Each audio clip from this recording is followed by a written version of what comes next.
दोस्तों, सबसे पहले आप सभी को तहे दिल से जय श्री कृष्ण, जय श्री राधे। दोस्तों, हम आपके लिए आज एक ऐसी कहानी लेकर आए हैं जो आपका ज्ञानवर्धन के साथ साथ मनोरंजन भी करेगी। तो चलिए अब कहानी पर चलते हैं। दोस्तों, बहुत पुराने समय की बात है। सुजानपुर नाम की एक राजधानी थी जिसमें राजा सुजान सिंह अपना राज करते थे। राजा सुजान सिंह निष्ठावान होने के साथ साथ बड़े ही दयालु प्रवृत्ति के थे। उनके 4 रानियां थीं। 4 रानियां होने के बावजूद भी उनके कोई संतान नहीं थी, क्योंकि जब भी कोई उनके संतान होती थी, संतान पैदा होते ही मर जाती थी। उनकी उम्र भी काफ़ी हो चुकी थी। इस बात से उन्हें बड़ी ही चिंता सताने लगी कि हमारे राज्य को अब कौन संभालेगा, कौन बनेगा इतने बड़े राज्य का उत्तराधिकारी। ऐसा सोचकर राजा बड़ा ही दुखी होता था। राजा सुजान सिंह के साथ साथ उसकी 4 रानियां और सारी प्रजा भी बड़ी दुखी होती थी। राजा सुजान सिंह ने संतान प्राप्ति के लिए सारे प्रयास कर लिए, लेकिन उनके कोई संतान बच नहीं पा रही थी। इस बात को लेकर राजा सुजान सिंह ने अपने परिसर में एक बहुत ही पहुँचे हुए महान शास्त्री को बुलवाया और शास्त्री से बोले, हे शास्त्री जी, क्या हम बिना संतान के ही मर जाएंगे? क्या हम अपनी संतान का मुख नहीं देख पाएंगे? तो शास्त्री जी बोले, नहीं महाराज, ऐसा नहीं होगा। मैं आपको वचन देता हूँ, आज से ठीक 9 महीने बाद आपके घर में एक बहुत ही सुंदर बच्चा पैदा होगा, जिसके गाल पर एक तिल होगा और बेटा ही पैदा होगा और जीवित भी रहेगा। इतना कहकर शास्त्री जी वहाँ से चले गए। ठीक इसी प्रकार 9 महीने बाद राजा सुजान सिंह की सबसे बड़ी रानी ने एक बहुत ही सुंदर, बहुत ही प्यारे बच्चे को जन्म दिया और बेटा ही पैदा हुआ, जिसके गाल पर तिल का निशान भी था। राजा सुजान सिंह ने शास्त्री जी की बात को सच होते देखा तो राजा सुजान सिंह बड़े ही खुश हुए। उनकी खुशी का ठिकाना नहीं रहा। उन्होंने अपने पूरे राज्य में मिठाई बंटवाई और अपने वजीर से कहा, वजीर जी, आप रथ लेकर जाओ और शास्त्री जी को रथ में बिठाकर सम्मान के साथ लेकर आओ। राजा सुजान सिंह के आदेशानुसार वजीर रथ लेकर जाता है और शास्त्री जी को रथ में बिठाकर सम्मान के साथ लेकर आता है और राजा के दरबार में उन्हें उपस्थित करता है। शास्त्री जी को उपस्थित होते ही राजा और सभी रानियों ने अपने प्यारे से बच्चे को शास्त्री जी की गोद में दे दिया। राजा सुजान सिंह बोले, शास्त्री जी, आज आपने हमारी गोद हरी की है। आज हमारे महल में आपकी वजह से खुशियाँ आई हैं। क्यों ना अब आप ही इस बच्चे का नामकरण करके हमें कृतार्थ कीजिए। राजा सुजान सिंह की इतनी बात सुनते ही शास्त्री जी ने बच्चे को गोद में लिया और बच्चे के घड़ी नक्षत्र आदि सब देखने लगे। थोड़ी देर बाद बोले, राजन, इस बच्चे का जन्म चैत्र शुक्ल की प्रतिपदा को हुआ है। इस पर थोड़ा दोष है। इसका भार तुम्हें उतारना पड़ेगा, नहीं तो अनर्थ भी हो सकता है।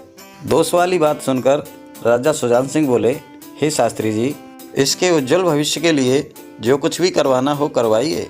आप जो भी उपाय हो वो मुझे बताइए।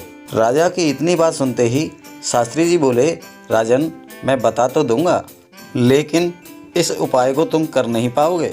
अपने पुत्र मोह में आकर राजा सुजान सिंह बोले, शास्त्री जी, आप जो भी उपाय है आप मुझे बताइए तो सही। आप जैसा बोलेंगे मैं वैसा ही करूँगा। शास्त्री जी ने कहा, नहीं महाराज, आपसे नहीं हो पाएगा। शास्त्री की बात पर राजा सुजान सिंह बोले, शास्त्री जी, आप मुझे बताइए तो सही। मैं आपको वचन देता हूँ, जैसा आप बताएंगे, जैसा आप बोलेंगे, मैं वैसा ही करूँगा। ठीक है राजन, तो सुनो ध्यान से, उपाय थोड़ा कठिन है। शास्त्री बोले, हे राजन, आपके घर में जो भी कोई पंडित आए उसे आप दान दक्षिणा में कुछ भी नहीं देंगे। अगर आप उसे कुछ देना ही चाहते हो तो वो आपकी कड़ी मेहनत का कमाया हुआ होना चाहिए, या फिर उसे कुछ भी नहीं देना है।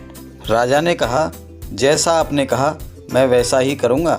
इस बात के लिए मैं आपको वचन देता हूँ। और राजा ने शास्त्री जी को सम्मान के साथ रुखसत किया। इसके बाद राजा ने वजीर से कहा, वजीर जी, जाओ और अपने पंडित को अगले दिन के लिए आमंत्रित करके आओ। वजीर गया और पंडित जी को सुबह हवन के लिए आमंत्रित किया। पंडित ये सुनकर बड़ा ही खुश हुआ कि राजा के घर से निमंत्रण आया है। राजा के घर में लड़के का जन्म हुआ है, पता नहीं राजा जी क्या इनाम देंगे। वे दोनों बड़े ही उत्सुक थे। उसी रात को राजा ने अपना रूप बदल लिया और अपने कपड़े फटे पुराने पहनकर रात को निकल लिए। राजा ने फटे पुराने कपड़े पहनकर मजदूरों का भेष बनाकर अपने से दूर एक गांव में जाकर काम की तलाश की और उसे एक लोहार के घर में जाकर काम मिला। लोहार ने कहा, तुम्हें इस काम के लिए 10 पैसे मिलेंगे। राजा तैयार हो गया। उसने अपने पुत्र मुँह में पूरी रात कड़ी मेहनत की और वहाँ पर उसने पूरी रात लोहा पीटा, तब उसे सुबह 10 पैसे मिले। राजा 10 पैसों को लेकर अपने घर चला गया और उसने हवन की तैयारी की। पंडित जी घर पर आए, उन्होंने हवन किया। हवन करने के बाद उन्होंने उस पंडित को खाने को भी नहीं दिया और दान दक्षिणा भी नहीं दी। जैसा कि शास्त्री जी ने बोला था, वैसे ही पूरी रात कड़ी मेहनत करने के बाद 10 पैसे जो राजा सुजान सिंह ने कमाए थे, वही 10 पैसे पंडित के हाथ पर रख दिए। हाथ पर 10 पैसे देखकर पंडित को बड़ा ही गुस्सा आया कि राजा के घर में हवन करने के लिए आया हूँ और राजा ने मुझे 10 पैसे की दक्षिणा दी है। पंडित के मन में ये बात चल रही थी कि उन 10 पैसों को अभी फेंक कर चला जाए। उसके खून में आग लगी हुई थी, लेकिन फिर उसने सोचा कि राजा के घर में तुम्हें दंड भी मिल सकता है। ऐसा सोचकर ब्राह्मण चुपचाप वहाँ से चला गया और रास्ते में उसे उसका एक पुराना दोस्त मिल गया और उसने पूछा, पंडित जी आजकल क्या कर रहे हो, कहाँ से आ रहे हो? तो पंडित जी बोले, कुछ नहीं भाई, लोगों के घरों में हवन करवाता हूँ। और आप बताओ, आप क्या करते हो? तो उसने कहा, इस देश का माल उस देश में, उस देश का माल इस देश में, यानी इंपोर्ट एक्सपोर्ट का काम करता हूँ। आपके लिए कुछ लाना हो तो बताओ। पंडित ने सोचा कि 10 पैसों को ले जाकर मैं घर पे क्या करूँगा। उसने वे 10 पैसे उस व्यापारी को दे दिए और कहा, दोस्त, इन 10 पैसों में जो कुछ भी मिले मेरे लिए लेते आना। इसके बाद दोनों दोस्त अपने अपने घर चले गए। ब्राह्मण का व्यापारी दोस्त विदेश गया और उसने गाड़ी में माल डलवाया, चलने की तैयारी की। वो उन 10 पैसों को भूल गया कि उसे 10 पैसों से भी कुछ लेना है।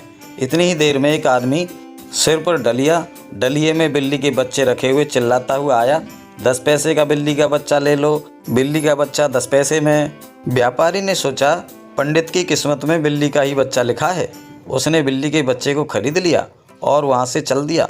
क्योंकि सफ़र लंबा था, इसलिए उस व्यापारी को रास्ते में अपने एक धनवान दोस्त के यहाँ शाम को रुकना पड़ा और उस बिल्ली के बच्चे को वहाँ पर छोड़ दिया। शाम को खाने के टाइम जब उसके दोस्त की पत्नी अपने पति से बोली, आप इनसे इस बिल्ली के बच्चे की कीमत पूछ लो, क्योंकि बिल्ली का बच्चा उसे बहुत भा गया था। अपनी पत्नी की बात पर पति बोला, प्रिय, हम दोनों बचपन के दोस्त हैं और हम एक दूसरे को मना कर ही नहीं सकते। इस पर पत्नी बोली, फिर भी उसकी अमानत है, एक बार उससे पूछ लेना ही ठीक रहेगा। ठीक है। और उसने अपने दोस्त व्यापारी से बिल्ली के बच्चे के बारे में पूछा और कहा, दोस्त, ये बिल्ली का बच्चा मुझे चाहिए। तो व्यापारी बोला, दोस्त, मेरी जान मांग लो, वो मैं खुशी से दे दूंगा, लेकिन ये बिल्ली का बच्चा मुझसे मत लो, क्योंकि ये बिल्ली का बच्चा किसी की अमानत है और मैं किसी की अमानत को आपको नहीं दे सकता। दोस्त, दोनों दोस्तों के बीच ये बातें होती देख धनवान पति की पत्नी घर के अंदर गई और अलमारी में से 1 लाख रुपए लाकर व्यापारी के हाथ पर रख दिए और कहा, जिसकी भी ये अमानत है उसे ले जाकर ये दे देना। दोस्त की पत्नी और पंडित के भाग्य को देख व्यापारी चौंक गया। पंडित की किस्मत में 1 लाख रुपया। उस 1 लाख रुपए को लेकर वो वहाँ से सीधा उस पंडित के घर गया और बोला, दोस्त पंडित, आपसे एक बात पूछनी है। हाँ हाँ भाई, क्या बात पूछनी है? आओ बैठो और इत्मीनान से पूछो, पंडित ने कहा। तो व्यापारी ने पूछा, दोस्त पंडित, आप ये बताओ, ये 10 पैसे तुम कहाँ से लाए थे? पंडित बोला, व्यापारी भाई, बस ये ही मत पूछो। क्यों, क्या हुआ? अरे क्या बताऊँ, मैं एक राजा के घर गया था जहाँ मुझे हवन कराई की एवज में ये 10 पैसे मिले थे, लेकिन उसकी जगह अगर मैं किसी गरीब के यहाँ जाता तो खाने पीने के लिए अच्छा मिलता, दान दक्षिणा मिलती सो अलग, लेकिन उस कंजूस राजा ने मुझे सिर्फ ये 10 पैसे का सिक्का दिया था। खाने पीने तक का भी उसने नाम नहीं लिया था। क्या उन 10 पैसों ने आपका कोई नुकसान किया है दोस्त? पंडित की बात सुन व्यापारी बोला, चलो दोस्त, राजा के घर पे चलते हैं, उससे ये पूछेंगे कि ये पैसे वो कहाँ से लाया था। पंडित बोला, मैं उसके घर नहीं जाऊँगा, इतना कंजूस राजा मैंने पहली बार देखा है। तुमको जाना है तो तुम चले जाओ, लेकिन मैं नहीं जाऊँगा। इसके बावजूद भी व्यापारी पंडित को लेकर राजा के दरबार में गया। दोनों दोस्त राजा के दरबार में उपस्थित हुए और बड़ी विनम्रता के साथ व्यापारी ने राजा से पूछा, महाराज ये 10 पैसे आप कहाँ से लाए थे? व्यापारी का सवाल सुन राजा सुजान सिंह ने अपनी नज़र को पंडित की तरफ घुमाया और पंडित से कहा, पंडित जी उस 10 पैसे के सिक्के को कभी बरतना मत, क्योंकि वो एक दिन लाख रुपए में चलने वाला है। मैंने वह सिक्का पूरी रात मेहनत करके कमाया था और अपनी मेहनत की कमाई से आपको वो पैसे दिए थे। राजा की बात सुन पंडित का दिमाग चकराने लगा।